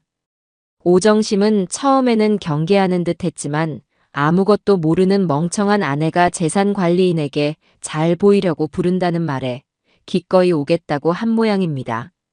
아마도 자기가 곧 차지하게 될 집을 미리 구경하고 본처인 제 면상을 보며 승리감을 만끽하고 싶었겠죠. 일요일 저녁 6시에 온다네. 당신이 그렇게까지 말하는데 와야지. 잘 생각하셨어요. 제가 아주 특별한 음식으로 모실게요. 저는 웃었습니다. 결전의 날 일요일이 밝았습니다. 저는 아침부터 목욕 재개했습니다. 그리고 제 옷장에서 가장 좋은 하지만 가장 점잖은 한복을 꺼내 입었습니다. 미니가 시집갈 때 맞춘 것이었죠. 미니는 저보다 먼저 와서 집안 곳곳을 점검했습니다. 엄마, 김서방한테는 어디까지 말했어? 내장인 어른의 진짜 모습을 보게 될 거라고만 했다. 놀라지 말고 무슨 일이 있어도 내 편에 서라고. 그리고 이거. 미니가 가방에서 USB 하나를 꺼냈습니다. 그 안에는 8장에서 녹화된 지옥도의 하이라이트만 편집된 영상이 담겨 있었습니다. 거실 텔레비전에 연결해 놨어. 리모컨 이 버튼만 누르면 바로 재생돼. 잘했다. 오후 5시. 민희 남편인 김서방이 잔뜩 긴장한 얼굴로 도착했습니다. 장모님 무슨 일 있으신 건 아니죠? 민희가 하도. 아무 일 없네. 오늘은 그냥 우리 부부 50주년 잔칫날이야. 앉게. 저는 아무렇지 않은 척 김서방에게 수정과를 내어주었습니다. 오후 5시 50분. 집안에는 맛있는 갈비찜 냄새가 진동했습니다. 상다리가 부러지게 차려진 음식을 보며 김서방은 감탄했습니다. 와, 장모님, 오늘 정말 진수성찬이네요. 많이 먹게. 오늘이 자네 장인어른 마지막 만찬이 될 테니. 네. 딩동. 그때 현관 초인종이 울렸습니다. 제 심장이 쿵 하고 내려앉았습니다. 박만식은 이미 가장 좋은 양복으로 갈아입고 현관으로 뛰어나갔습니다. 아이고, 오셨구먼. 하하. 어서 들어오시게. 저는 주방에서 앞치마에 손을 닦으며 천천히 거실로 걸어 나갔습니다. 그리고 그년과 마주했습니다. 오정심. 1504호에서 봤던 그 보랏빛 코트 대신 아주 값비싼 흰색 투피스를 차려입고 있었습니다. 머리도 미용실에서 한껏 부풀렸더군요. 그녀는 저를 보자마자 아주 교양 있는 척 가식적인 미소를 지으며 다가왔습니다. 어머, 사모님. 처음 뵙겠습니다. 오정심입니다. 말씀 많이 들었어요. 그년이 제게 손을 내밀었습니다. 저는 그 더러운 손을 잡는 대신 제 앞치마에 손을 닦으며 활짝 웃어주었습니다. 어서 오세요, 오정심 씨. 당신을 위한 특별한 상을 차려놨답니다. 오정심. 그년이 제 집 현관에 발을 들였습니다. 50년간 제 땀과 눈물이 밴 제 청춘이 묻어있는 이 집 거실에 감히 그 더러운 발을 들인 겁니다. 그녀는 아주 값비싼 흰색 투피스를 차려입고 머리는 미용실에서 한껏 부풀렸더군요. 1504호에서 봤던 것보다 훨씬 더 교양 있고 사모님처럼 보이려고 애쓴 모습이었습니다. 그녀는 저를 보자마자 아주 가식적인 미소를 지으며 제게로 다가왔습니다. 어머, 사모님. 처음 뵙겠습니다. 오정심입니다. 박 회장님께 말씀 많이 들었어요. 그년이 제게 악수를 청하려는지 매니큐어를 곱게 칠한 손을 내밀었습니다. 저는 그 더러운 손을 잡는 대신 제 앞치마에 손을 닦으며 활짝 웃어주었습니다. 박 회장이라니. 제 멍청한 영감은 그 소리에 아주 입이 귀에 걸렸더군요. 어서 오세요, 오정심 씨. 말씀은 제가 더 많이 들었죠. 네. 아, 호호. 그러세요? 그럼요. 당신을 위한 특별한 상을 차려놨답니다. 어서 앉으세요. 식탁으로 자리를 옮기는 그 짧은 순간에도 오정심의 눈은 제 집안 구석구석을 훑어보고 있었습니다. 마치 자기가 곧 차지할 물건을 감정평가하는 듯한 그 오만하고 탐욕스러운 눈빛을 저는 놓치지 않았습니다. 저녀는 내가 평생을 바친 이 집을 이미 자기 것이라고 생각하고 있구나. 자리에 앉자 박만식은 아주 신이 나서 떠들어대기 시작했습니다. 허허. 오 여사, 우리 집사람 솜씨가 이 정도야. 이 갈비찜 아주 일품이라고. 민희야, 김서방. 자네들도 많이 들게. 그는 완벽한 가장의 연기를 하고 있었습니다. 50주년을 맞은 자애로운 남편 그리고 유능한 사업 파트너를 아내에게 소개해주는 성공한 남자의 연기였죠. 오정심이 그 연기를 받아주었습니다. 어머, 사모님. 정말 음식이 너무 맛있어요. 이게 다 직접 하신 거예요? 그녀는 짐짓 놀란 척하며 호들갑을 떨었습니다. 그럼요. 제가 평생 살림 말고는 해본 게 없는 사람이라서요. 제가 웃으며 대답하자 오정심의 눈이 순간 번뜩였습니다. 호호, 그러시구나. 박 회장님이 왜 그렇게 사모님 칭찬을 하시는지 알겠네. 살림 하나는 정말 최고라고 하시더라고요. 그건 칭찬이 아니었습니다. 너는 살림이나 하는 무식한 년이고 나는 내 남편의 사업 파트너인 유능한 여자다라는 아주 교묘하고 더러운 모욕이었습니다. 그때 제 멍청한 영감이 그 말뜻도 모르고 끼어들었습니다. 허허. 그렇지? 우리 집사람이 다른 건 몰라도 살림 하나는 할 줄 알거든. 안 그런가, 여보? 순간 식탁의 공기가 얼어붙었습니다. 미니가 숟가락을 쥔 손을 부들부들 떠는 것이 보였습니다. 사위인 김서방은 이 끔찍한 분위기에 눈만 굴리며 안절부절 못했죠. 저는 아주 인자한 미소를 지었습니다. 그럼요. 제가 살림 말고 뭘 알겠어요. 그리고는 오정심을 똑바로 쳐다보며 말했습니다. 많이 드세요, 오 여사. 듣자 하니 남의 것도 뺏어 먹을 만큼 입맛이 아주 좋으신 것 같아서요. 특히 남의 집 가구 같은 거 말이에요. 쨍그랑. 오정심이 들고 있던 숟가락을 접시에 떨어뜨렸습니다. 식탁에 날카로운 소리가 울려 퍼졌죠. 박만식의 웃음 띤 얼굴이 순식간에 굳어졌습니다. 여보, 그게 무슨 소리야? 오정심은 하얗게 질린 얼굴로 저를 쳐다봤습니다. 사모님 무슨 오해가? 오해? 저는 천천히, 아주 천천히 의자에서 일어났습니다. 오해는 무슨 오해? 제 손에는 아까 김서방에게 내어주었던 수정과 잔이 들려 있었습니다. 자자. 다들 주목해 주세요. 제 목소리가 거실 전체에 울렸습니다. 네 사람의 시선이 전부 제게로 쏠렸죠. 오늘 저와 제 남편 박만식 씨의 결혼 50주년입니다. 금혼식이죠. 박만식이 상황을 파악하지 못하고 억지 웃음을 지으며 박수를 치려 했습니다. 허허. 고맙소, 여보. 이런 귀한 날 아주 귀한 손님도 오셨는데 제가 축배를 제안해야 하지 않겠어요? 저는 수정과 잔을 높이 들었습니다. 첫 번째 잔은 50년간 저 하나만 믿고 저 하나만 바라보고 집안일만 하면서 멍청하게 살아온 바보 같은 아내를 위해. 박만식의 얼굴이 일그러지기 시작했습니다. 여보, 지금 무슨. 그리고 두 번째 잔은. 제 목소리가 칼날처럼 날카로워졌습니다.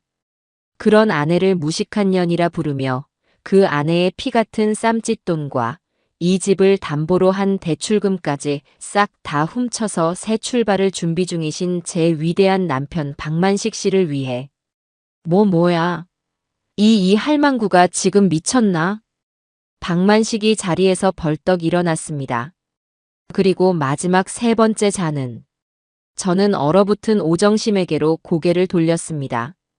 그 새 출발의 파트너 제 남편의 캐나다 이민 동반자 제 어머니 유품인 자개장 위에서 뒹굴고 제 땡초 크림을 바르신 오정심 씨의 불타는 아름다움을 위하여. 아! 오정심의 입에서 괴상한 비명이 터져 나왔습니다.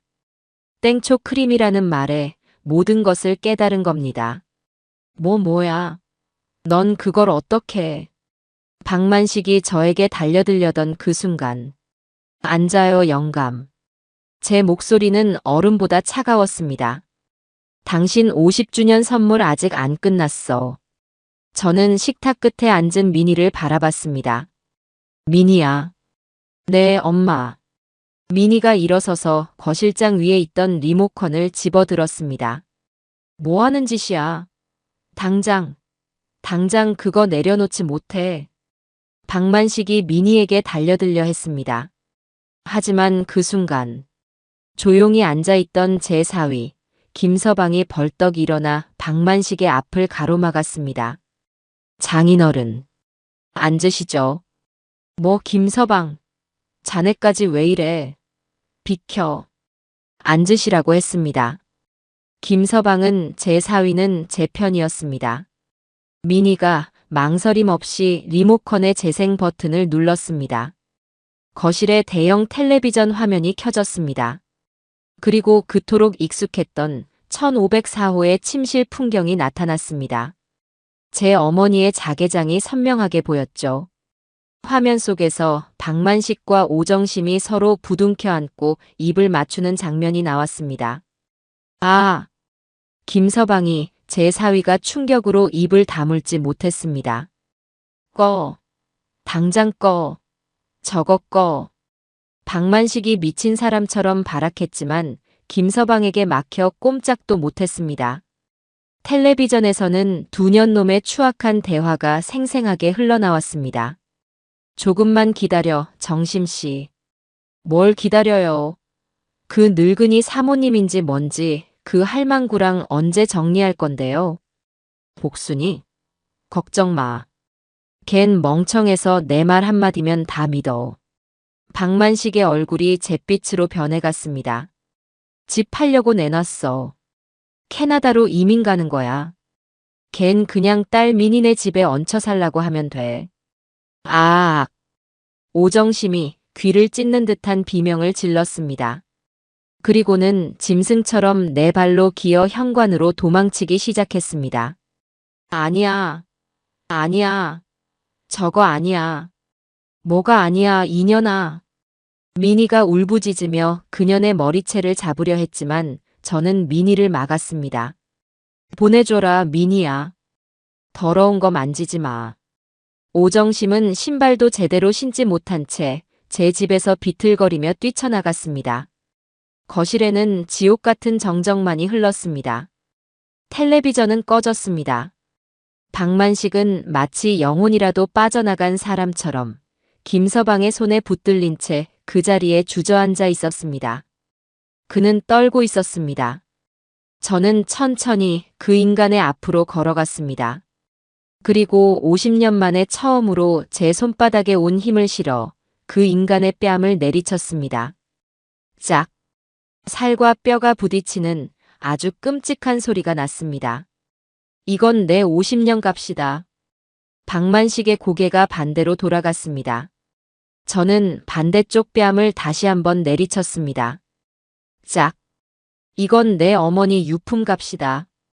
그 인간의 입에서 피가 터져 나왔습니다. 그는 차마 저를 쳐다보지도 못하고 바닥만 보며 부들부들 떨고 있었습니다. 그리고 이건 저는 식탁 위에 있던 민희가 미리 준비해둔 서류 봉투를 집어들었습니다.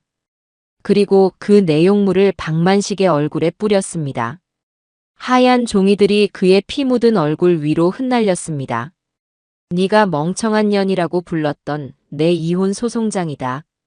저는 제 한복 앞서풀 여몄습니다. 내 집에서 당장 나가. 박만식은 한동안 그 자리에 주저앉아 상황을 파악하지 못하는 듯 했습니다.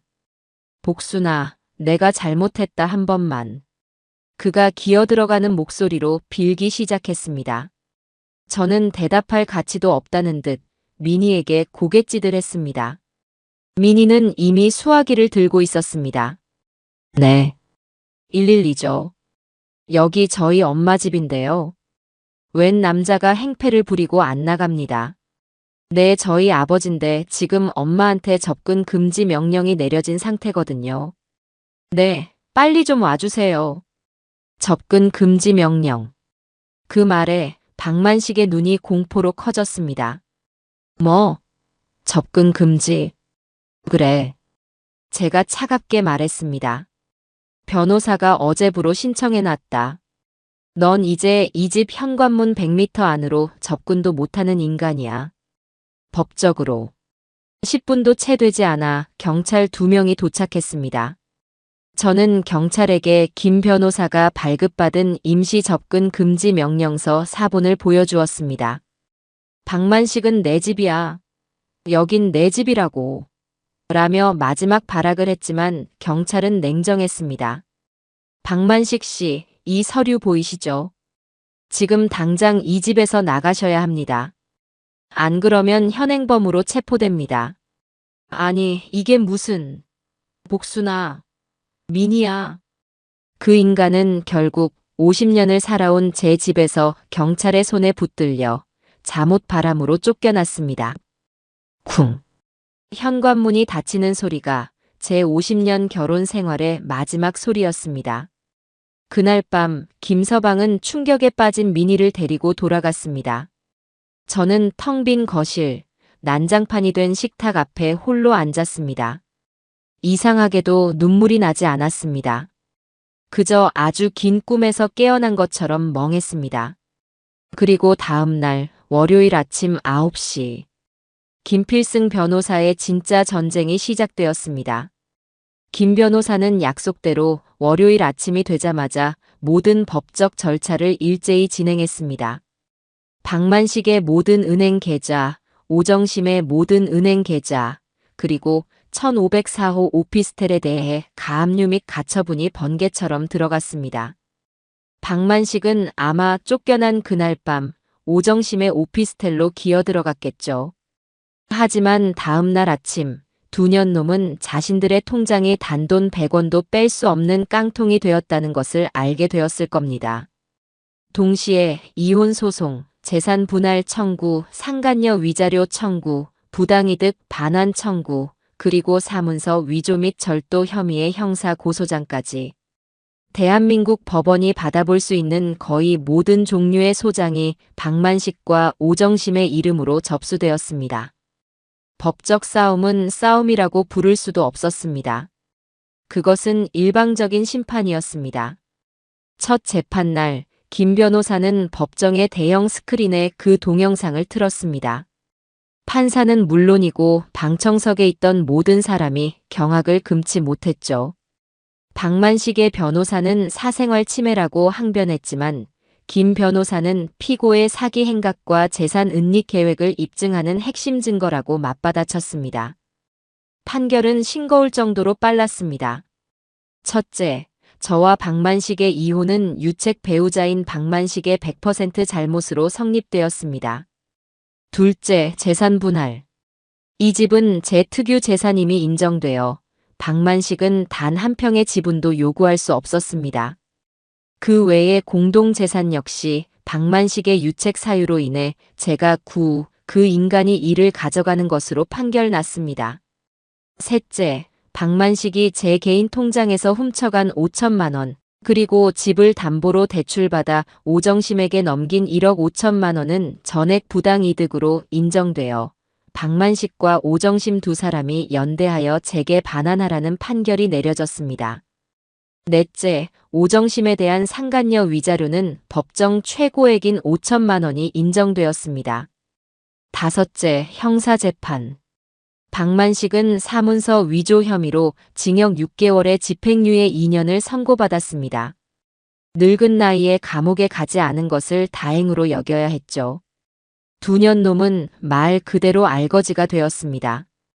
오정심은 가압류된 1504호 오피스텔을 헐값에 금매로 넘겨 제게 줘야 할 돈과 위자료를 겨우겨우 갚았습니다. 박만식은 수중에 돈 한 푼 없이 거리로 나앉게 되었습니다. 판결이 모두 끝난 어느 날 저와 민희 그리고 김 변호사는 S라인 기획의 실장과 함께 1504호 오피스텔로 향했습니다. 이제는 제게 넘어온 압류 물품, 즉 제 살림살이를 되찾으러 가는 날이었습니다.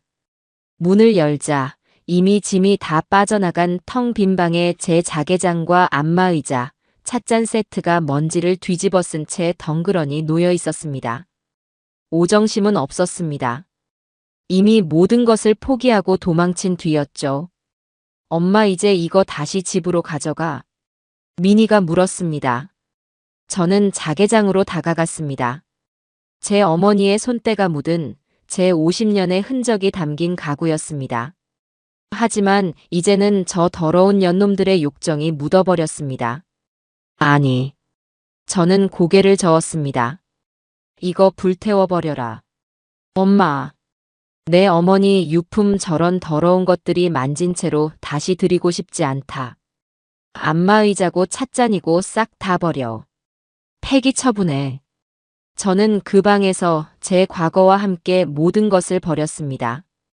그 후로 몇 달이 흘렀습니다. 박만식은 민희에게, 사위에게, 심지어 제게까지 죽고 싶다고 용서해달라고 수백 통의 문자를 보냈습니다. 하지만 저도 민희도 답하지 않았습니다. 최근에 들려온 소식으로는 민희가 예전에 알려준 지방의 한 요양병원에서 야간 경비 겸 자벽부로 일하고 있다고 합니다. 월 150만 원을 받고 병원 구석의 작은 숙직실에서 지낸다고 하더군요. 자식들에게도 저에게도 버림받은 채 그는 그곳에서 자신의 마지막을 보내게 될 겁니다. 봄이 왔습니다. 저는 그동안 집을 새로 단장했습니다. 자개장이 사라진 텅 빈 안방에 저는 밝은색 붙박이장을 새로 들였습니다. 거실에는 푹신한 1인용 리클라이너 소파를 두었죠. 안마의자요? 필요 없습니다. 저는 이제 매일 아침 요가 학원에 다니거든요. 제 아침은 완전히 달라졌습니다. 저는 요즘도 아침 일찍 일어납니다. 하지만 더 이상 누군가의 눈치를 보거나 역겨운 스킨 냄새를 맡지 않아도 됩니다. 창문을 활짝 열고 상쾌한 아침 공기를 마십니다. 그리고 예전처럼 시장에 갑니다. 하지만 이제는 누군가를 의심하거나 쫓기 위해서가 아닙니다. 저는 정육점 김 사장에게 가서 저 혼자 먹을 맛있는 한우 안심을 삽니다. 아이고 사모님, 얼굴이 폈네, 폈어. 김 사장의 너스레에 저는 환하게 웃어줍니다. 채소가게 이 할머니에게서는 가장 신선한 제철 나물을 삽니다. 그리고 그 지옥 같던 날, 제가 숨어있던 그 빵집. 이제 그곳은 제 단골 브런치 가게가 되었습니다. 저는 시장에서 산 예쁜 꽃 한 다발을 제 테이블에 꽂아두고 따뜻한 아메리카노와 갓 구운 빵을 먹습니다. 창밖으로 예전에 박만식이 향하던 그 오피스텔 건물이 보입니다. 이제 저곳은 저와 아무 상관이 없는 그저 풍경일 뿐입니다. 제 이름은 장복순. 나이 74. 저는 50년간 박만식의 아내로 살았습니다. 하지만 오늘 저는 그냥 장복순으로 삽니다. 제 74년 인생, 진짜 제 인생은 지금부터 시작입니다.